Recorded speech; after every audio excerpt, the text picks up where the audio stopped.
Welcome to the Sacred Dance Summit. I'm Leslie Zehr, author of The Alchemy of Dance, Sacred Dance as a Path to the Universal Dancer, and your host for this summit. Today, my guest is Maria Sangiorgi.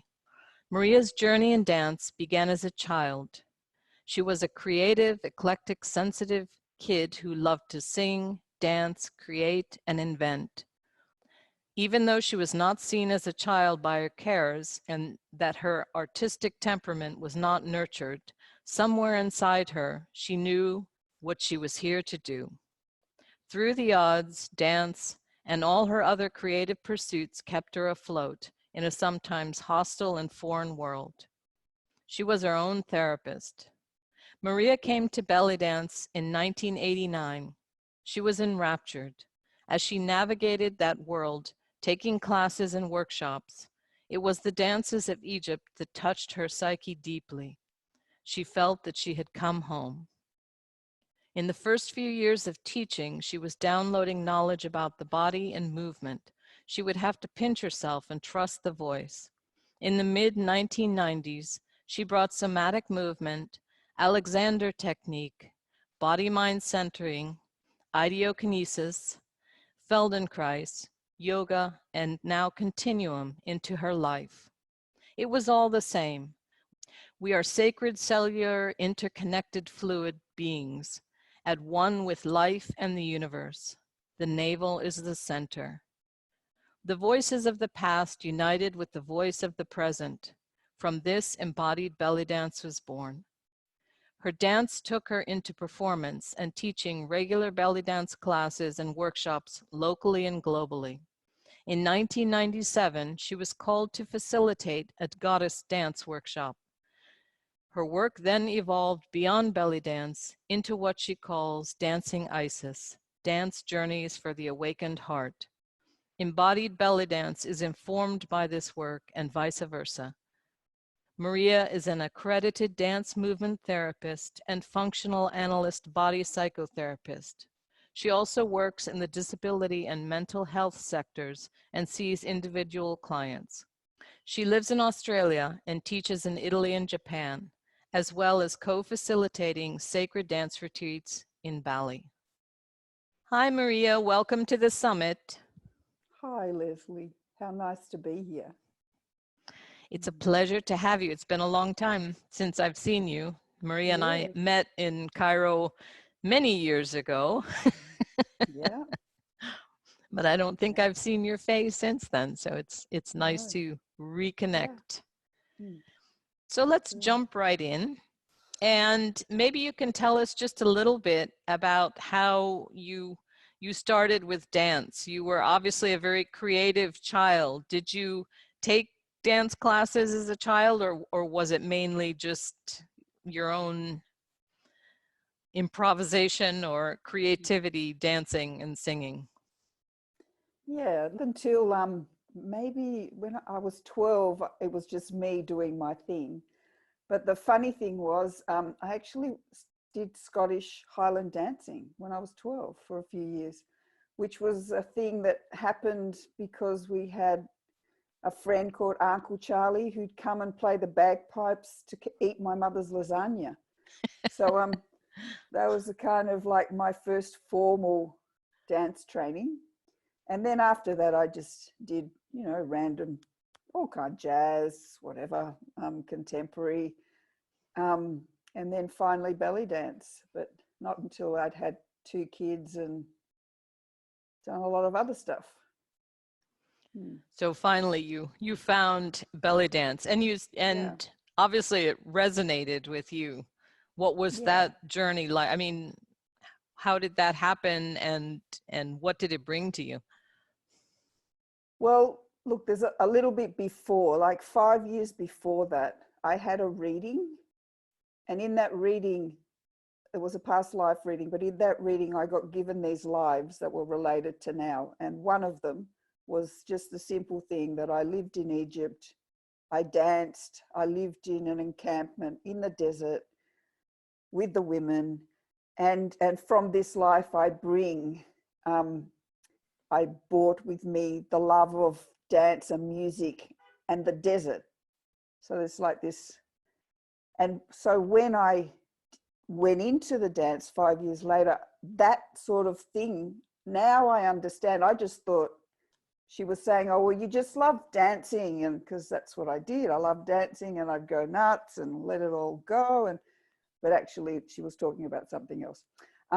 So it started to bring in this feeling of just being and coming from this dance. And I didn't even know, like 6 months into taking lessons, I went to a festival, like a hippie festival in northern New South Wales. And I looked for the belly dancers, and they asked me to teach them a choreography. And I didn't know anything. So I was like, people were doing that. They were coming and asking me. And really, I didn't say any that I could, just like, okay, fine. But it's not that I knew what I was doing, really. I was doing whatever I was doing, because it was just sort of like an accidental thing. And then Had you already started belly dancing at that point? Yeah. Okay. It was like really the year that I started that happened. And it just kept going kind of like that, like this. It wasn't a hard dance for me to learn. It wasn't, but then it was looking for the essence of it, because the commercial side of it didn't make any sense to me. I couldn't relate to it. You know, I couldn't relate to dancing in a restaurant. It didn't feel like this. I was looking for something else deeper. And then in 94, 93, whenever I discovered Soraya Hillel, and that what she was doing then in the Shabi, the Balladi and the classical, that resonated something to me, because it seemed to have something in it that was really primordial. And I know it had also contemporary overlays, but the essence of it just had all these, just had a lot of messages in it that took me into me then pursuing my own dance out of that. And that's the Egyptian. I don't know who she is, so maybe you you can tell us. But she teaches Egyptian belly dance, I'm guessing. She does. She's at that time she was teaching what you would call kind of a traditional or neo-traditional style that was really something that you see occasionally in very old movies, where there's a dancer in a suit and she's really dancing bellady, and you don't see it very often. Or you see it in the really old Shabi dances, the same, of a long time ago, where you'll see this, what she's saying is what they are doing. And now, I mean, Soraya now has become, I've always called it Martha Graham meets belly dance, even then. And now she really is doing that. She doesn't associate with belly dance. She wants her dance is something else. She identifies it differently. So if you see her dance now, it's something very interesting, very minimal. And to me, seriously, it's really gone to Martha Graham meets Egyptian dance. I shouldn't even say belly dance, because she would never like that. Yeah. So that's how the Egyptian piece came in for you. Yeah, through her, and through sort of on retrospect through other people, through other situations. But our training at the time in Australia was very much from American style belly dance. That was what was happening then. And then it slowly started to change, that they stopped importing Americans to teach and started bringing in Egyptians, because people all felt like they needed to have the authentic, you know, the real thing. Yeah. And look, and there's good in both, really. There's good in both.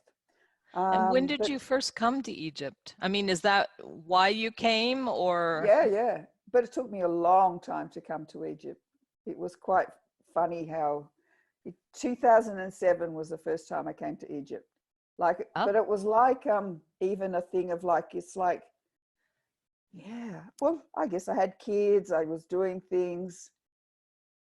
I always wanted to go, but it was like that was the time that I went. And even how that happened, someone just said, look, you have to go and be with this family, because I just mentioned, I think, to one of my students who'd gone the year before, you know, I don't want to go do commercial things. I actually want to meet people, you know, like be with people. And she said, well, you've got to go to Abu Sir.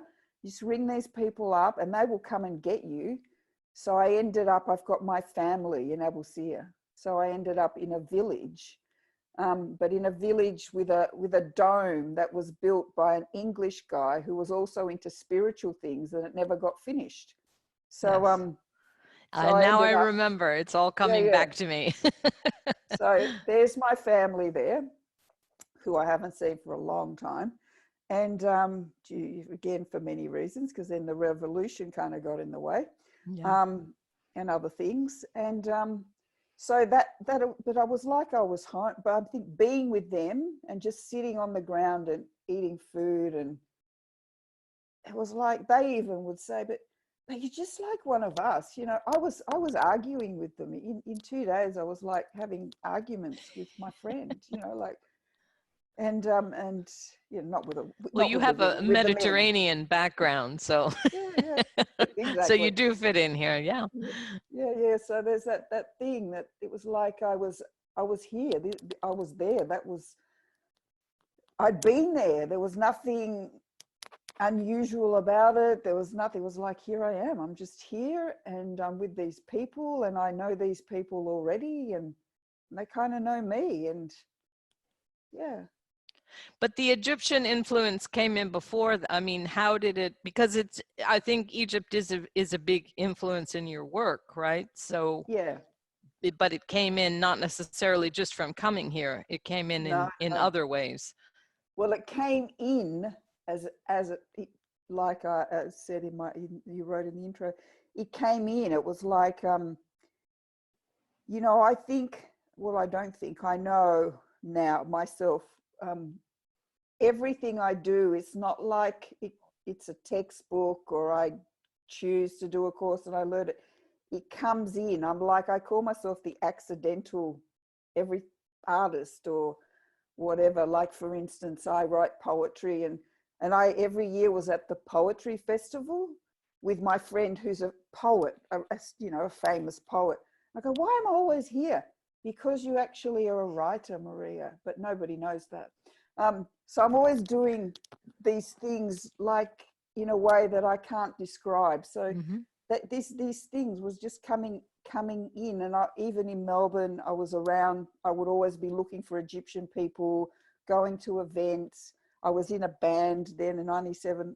I was in a group and we played around a lot. So I was always looking for the culture, and it wasn't always Egyptians, actually. Sometimes, you know, I was just I also had a lot to do with a Moroccan group. So I liked being with the women and with the people. So it was a way I was always wanting to absorb what this is, but I kind of already knew it inside all the time.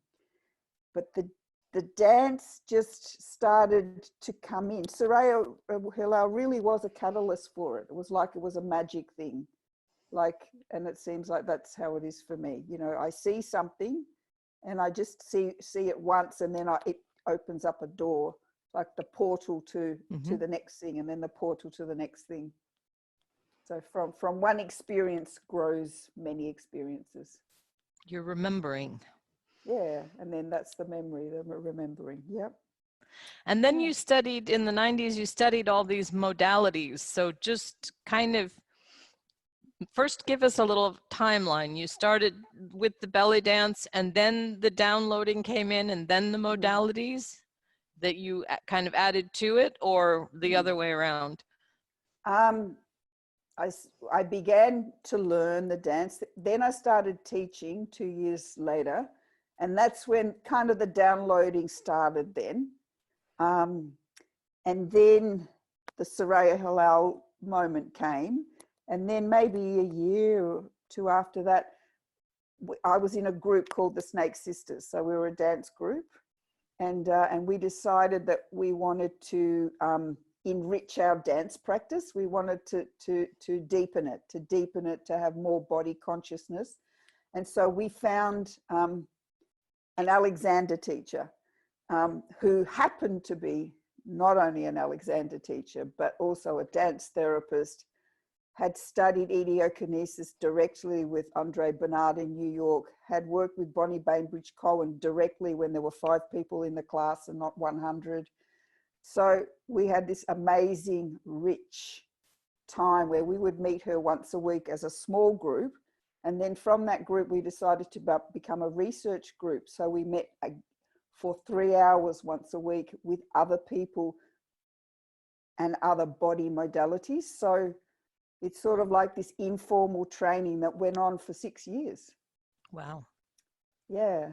And we would bring in the Rakshaki to that group and share. So we'd all be sharing different things. But there was in that group Feldenkrais, you know, authentic movement, and Laban and space harmony. So we did a lot of things, and then we'd sort of explore. We'd explore, what it was, what it meant for us. Like each of us was having our own experience in a way. That's wonderful. Yeah. Yeah, I mean, I think amazing. it's interesting to try all these things, but to be able to do it with a group and get some feedback and yeah. And then you trained in these modalities as well? I mean, or it was more experiential? No, officially not trained, but okay. always there. And even with Alexander technique now, I still have lessons with my teacher, Jane, who happens to also be a mentor of dance therapy and a psychologist. And so, and I every year specialist workshops on Alexander technique.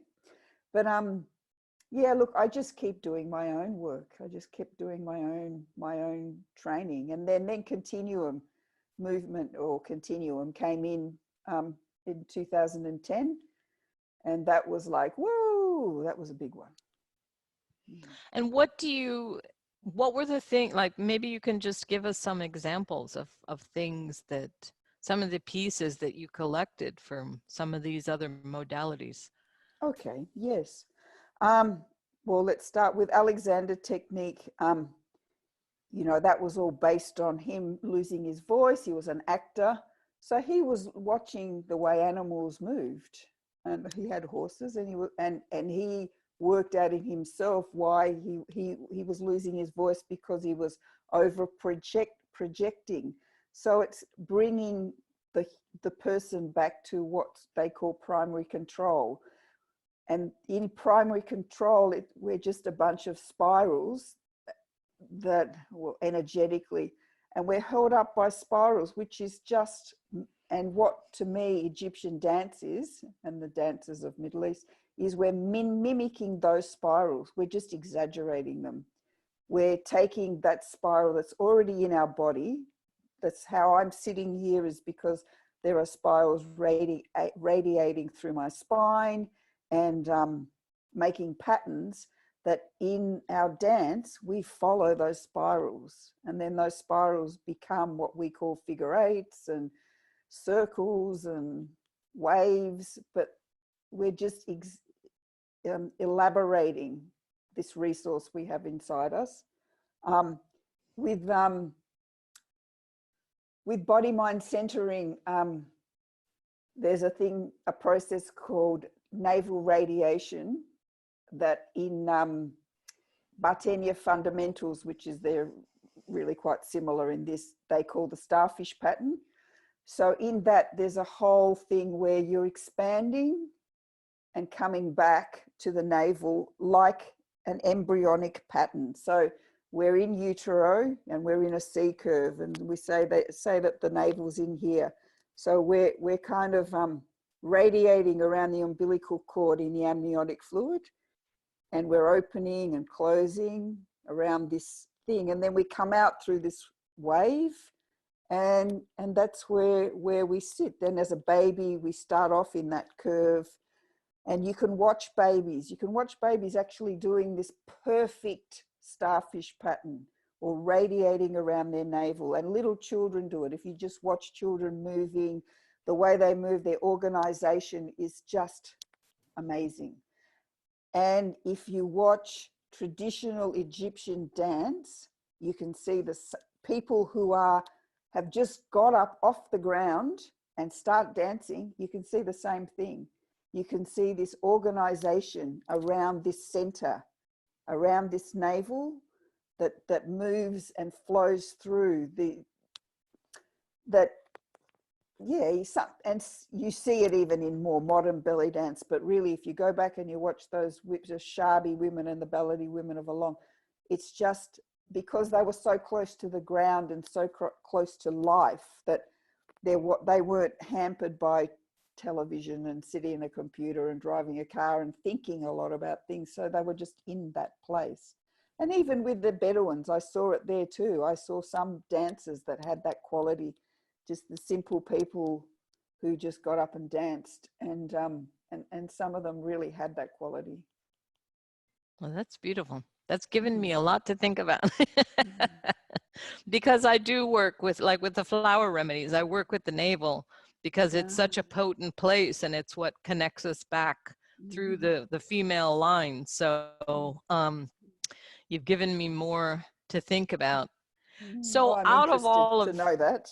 Yeah, all of what you've done, all of that work, you brought it together and you created Embodied Bellydance. So tell us a little bit about Embodied Bellydance.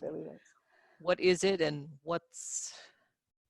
Well, look, I guess it's a framework to be able to teach a dance that is quite complex in a way for us, because we do not come from a free state. Westerners generally don't have freedom in their pelvis.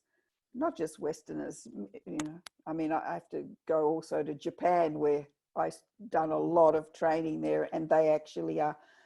They've quite kind of embraced my teaching, and it's become a little kind of a course there in the school that I work with. You know, it's all the I use all these things. I use the naval radiation to find a way in. I use a lot of breath to find the way in, but also a real understanding of the mechanics of the bones. You know, the simple thing that if you put your weight on one leg, and you're holding your weight on one leg, but that leg is free, it's not locked. The knees always have to be free, because if we lock our knees, we lock up our life force. Our knees have to be soft and flowing. If you take away gravity or take away the ground on one side, if you had a free body that was suspended by an imaginary string or held up by a spiral, the hip would fall down, and would fall down on the side with no weight on it, and the other hip would fall out. And if you just switch it to the other side, you've got a hip movement. Yeah. So, but it sounds simple, but it's often not simple, because you have to undo a whole lot of conditioning. So you have to unlearn. Unlearn, and it's not just physical, emotionally, you know, psychically, whatever the story is. With this dance, the other thing about embodied belly dance is I teach. I've done lots of choreographies. I've taught lots of choreographies, but I've actually taught hardly any over the past few years, because I was always mostly teaching through improvising. So in my classes, I can have total beginners, even with no experience, and people with lots of experience in my workshops, because it's sort of like the people with experience can actually also use it as a tool to learn and watch how I'm teaching, and vice versa. Now I've just lost my train of thought. To bring it back again. Choreography. So, you know, to me, this is not a dance for choreography. It's a dance of improvisation, and improvisation is magic. But in the improvisation, it's not let's just do what we want. There's a system in it. And if you learn the system, that there's this energetic movement around the navel, that the spine flows, and then there's a relationship between the navel and the heart. So if the navel goes one way, the heart goes the other, for instance, either side to side, forward or back, or round and round, whatever you happen to be doing. If you follow these patterns, and I've often used the chakras too in my work. So I've done a lot of work with the chakras, both in embodied belly dance and other, in my other stream. You start to move.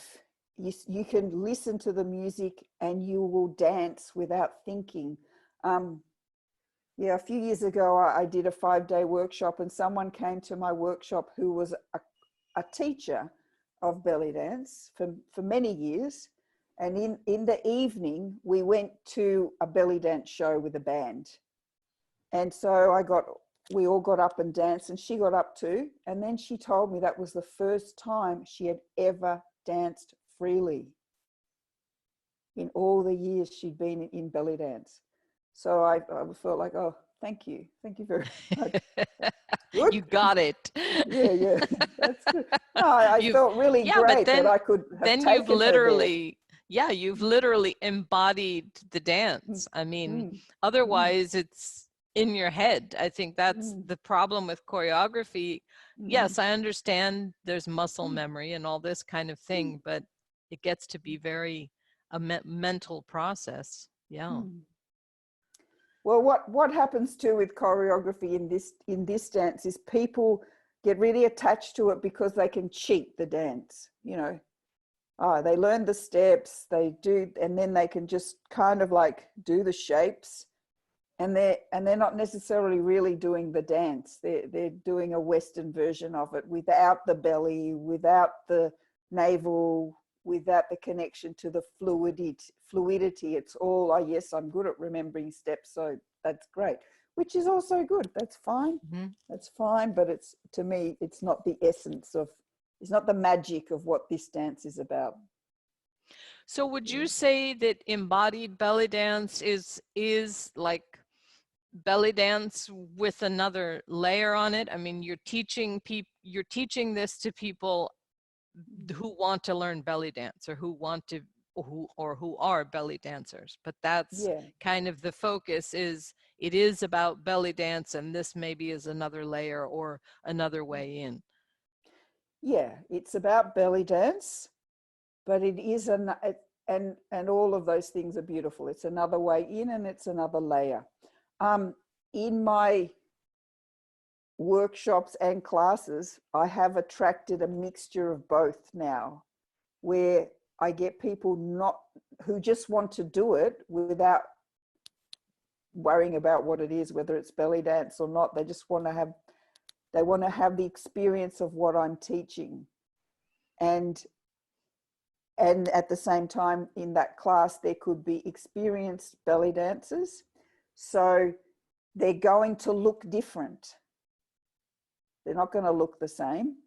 And the experienced belly dancers who are open to taking in what I'm teaching and are sort of open, and in a way, what happens with experienced belly dancers in my workshops is it challenges them, because if they happen to be someone who's quite well established as a performer, I basically am bringing them back to something really basic. And I'm sort of, what's the word? I can't forget the word. I'm pulling it apart. So it's quite frightening, because it means that I've just blown the bubble, burst the bubble. And so I have to be careful there too sometimes, because people get really upset. Yeah. Yeah, I think people get comfortable in their knowledge or their level of proficiency. Deconstruction, that's probably the word. Yeah, that's the word, deconstruct. That's what I end up deconstructing, what they thought they were doing or whatever it was. And yeah, sometimes they take it on and they do it, and sometimes they go and get, you know, I don't see them again. Yeah. It happens. Yeah. Yeah.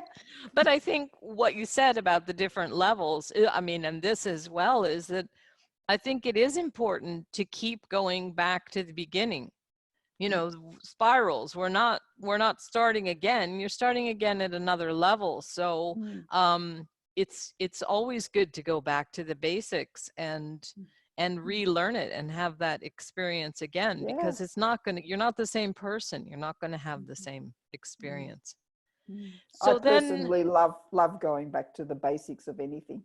I love that. and it's fascinating because at least for me, I realize I'm not the same person. Wow, I did this before and now I'm doing it again, and this is not what happened to me. This is not the same thing. I'm clearly not the same person. Things have shifted, and just to know yourself on that level, or to realize that, I think is very illuminating. Then you moved on to Isis dance. Yeah. So tell us a bit about that. Well, to be really, Isis, the dancing Isis part came in along, like, before anything. Came in only a couple of years after I started just this dancing Isis. I remember my graphic that I made up by hand before, you know, we had all that, you know, it was this dancing Isis with this scrolly thing and cut out things, and that's what came in. So dancing Isis has been around for a long time, and then my groups of students were called Daughters of Isis, not my daughters, but the Daughters of Isis, and I was one of them. So, and that's, again, this is what comes in. It just came in like that. So then the dancing Isis is the umbrella for everything, but then the Journeys for the Awakening Heart is basically like came about when yes, some women who were belly dancers just approached me after seeing a dance that I did at a festival and said, look, we want you to run what they called a goddess workshop. And I went, right. It's like, okay, it's time. And it was hilarious because it was like I went and made a wand and a dream catcher. So I was like, you have to do that. So I made this big wand. I got this almond branch and found crystals from this lovely person at a market and made a moon go, this beautiful wand and this dream catcher. And because it's like I had to have them because that was a part of this this thing. And so so that was really, I was really doing dance therapy then. Like the workshop that time that they asked me to then actually became the Dance of the Sensual Soul. And they were a whole day workshop for women where it was like I just create a huge space with big altars and the directions, and everyone had to bring a lot of stuff along, like a photo of themselves and this and that. So it's just this environment. And we were going to very deep places in the Dance of the Sensual Soul. But always that information from the Egyptian dance came back all the time because there was nothing. I was always working through spirals and waves and the going down into the underworld and coming back again. One of the processes I did was this deep going down your body and really going into the ground and coming back. And that just led into more that went on for a few years, and then I started the dance therapy training and sort of became, I could name things therapeutically then. And do you add yeah. like the ancient wisdom? Does that come into it? I mean, do you go into any of that with your dancing Isis? No, not really, because like I said before, it's like I remember joining some kind of group online about all the goddesses and of Egypt and all of that. It's just what comes out of me. it's like what I take in through my body. I'm more, I really feel like I'm here to transmit the body stuff. The wisdom is just what is happening in the moment. And what I feel is, you know, I can bring a group of people together for 2 days, and they go deep into a really profound space that is held in an ancient wisdom, but I don't generally name it. I just do it. I just do the thing, because I can't, it's like I don't have the words for it. I don't have I only have what's coming through me, and then what I give, and then what I receive from the group, and then what happens to us together as a group, because I don't I mean, I'm facilitating, but I'm also with them, and holding that space and being with them. But that's the priestess path, is to do it, to embody it. And the Hierophant is more about the actual wisdom or scriptures or whatever. So I think we don't need to be all those things. Just embody that wisdom and as you said, transmit it. So you also do sacred dance retreats in Bali. Can you tell us a little bit about that? Oh, yeah. Something I've always wanted to join you on. I know. Well, that was a beautiful story too, because Trisha Mary Lee, who was on the last summit, the last one or the one before, she found me. Yeah, she found me. She was looking up something. Did she come and do a train? She did something in Melbourne or something. Someone told her about me. She found me. She told me, invited me to come to Perth. I came to Perth and did an Embodied Bellydance workshop. And then out of that, it was as if, because, you know, Trisha and I are like the opposite. We're like a yin and yang team. You know, she's blonde and really slim, and I'm dark and larger. But there's something, and then you know, we started talking about things, but not even a lot. It was like an energetic meeting. And we did go to Findhorn together one year to hang out for a week. So we spent a week together at Findhorn, at the Sacred Dance at Findhorn. So that was really lovely, and shared a room. So we hardly knew each other, but something is just like, yeah, this beautiful. Then the retreat, the first retreat, and then the Sacred Dance Guild got on board. So, you know, they auspice it, and, you know, we were going to be going in a couple of weeks, and of course we're not, so we've postponed it. We've even got a date for next year. Good. But they're beautiful. The place where we've been going, there's a mountain. It's, you know, it's not where all the tourists go. It's a beautiful center. We love the people there, so we have a connection to the community. But the mountain holds the magic. She's just there for us, and sort of like, so it's not just Trisha and I doing our thing. It's also the energy of the place that is holding. And so we work together, and she has her specialty, and I have mine, and off we go. Yeah. How long is it? It's a week or? Usually a week, yeah. Okay. Yeah, that sounds wonderful. Well, maybe if you've Yeah. changed the dates, maybe. Yeah.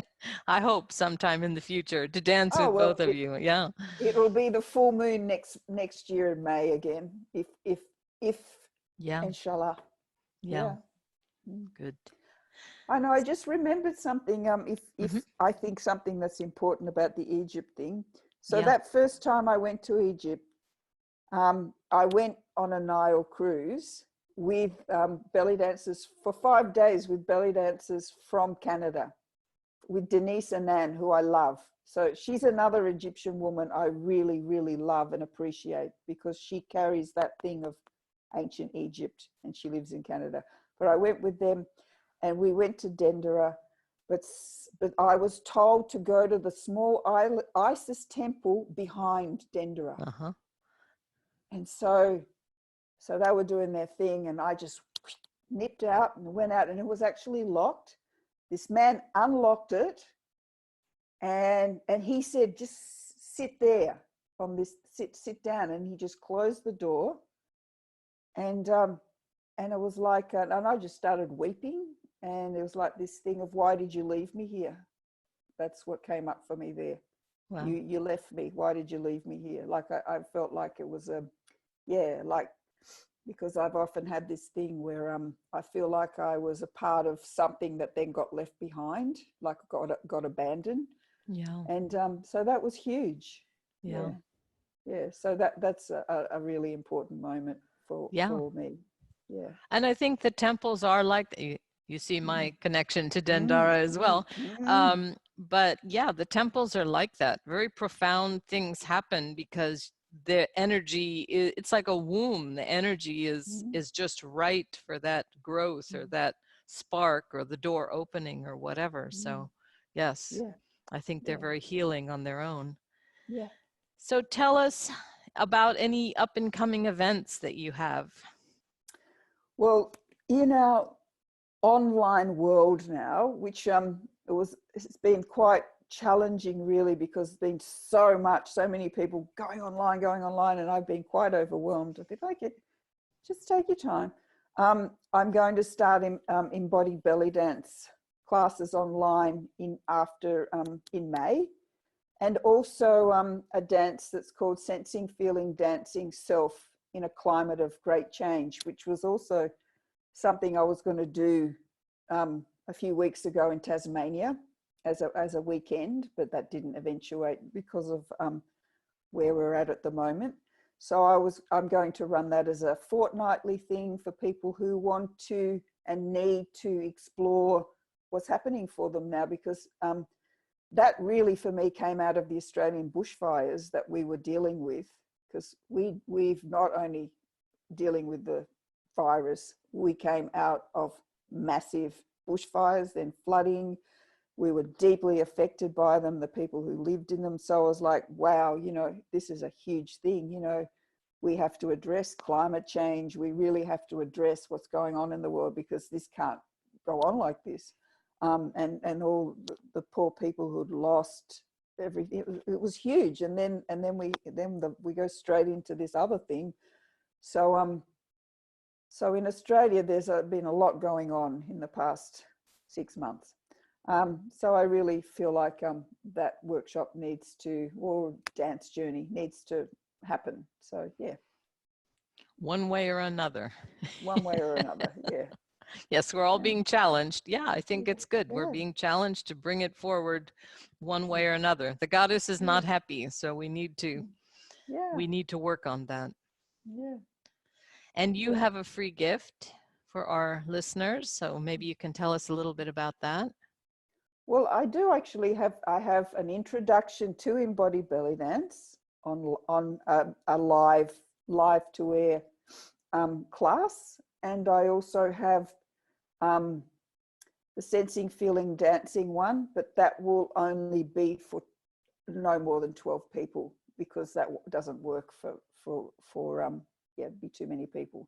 So the first 12, and then, but the Embodied Bellydance can be open to everyone, anyone.